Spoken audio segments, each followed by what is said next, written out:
तुमच्या ग्रुपमध्ये असा कोणीतरी असतोच, ज्याला कितीही तिखट दिलं तरी कमीच पडतं.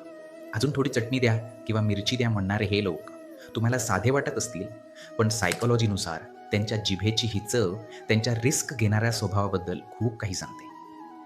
संशोधनानुसार ज्या लोकांना खूप तिखट आणि झणझणीत अन्न खायला आवडतं, ते स्वभावाने जास्त धाडसी आणि धाडस करणारे असतात. असं का होतं?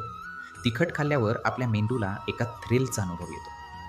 तिखट खाल्ल्याने होणारी जळजळ मेंदूला संकटाचा सिग्नल देते, ज्यामुळे शरीरात ॲड्रेनलिन नावाचं हार्मोन रिलीज होतं. जे लोक हे ॲड्रेनलिन रश एन्जॉय करतात, तेच लोक प्रत्यक्ष आयुष्यातही मोठी आव्हाने पेलायला आणि नवीन रिस्क घ्यायला घाबरत नाहीत. थोडक्यात, तुमच्या ताटातलं तिखट तुमच्यातल्या धाडसाचं प्रतीक आहे. तुमच्या ओळखीत असा कोणता तिखट प्रेमी मित्र आहे जो अजिबात घाबरत नाही? त्याला इथे नक्की टॅग करा. अशाच सायकॉलॉजी फॅक्टसाठी आत्ताच फॉलो करा. मनाचे खेळ, परिस फाउंडेशन.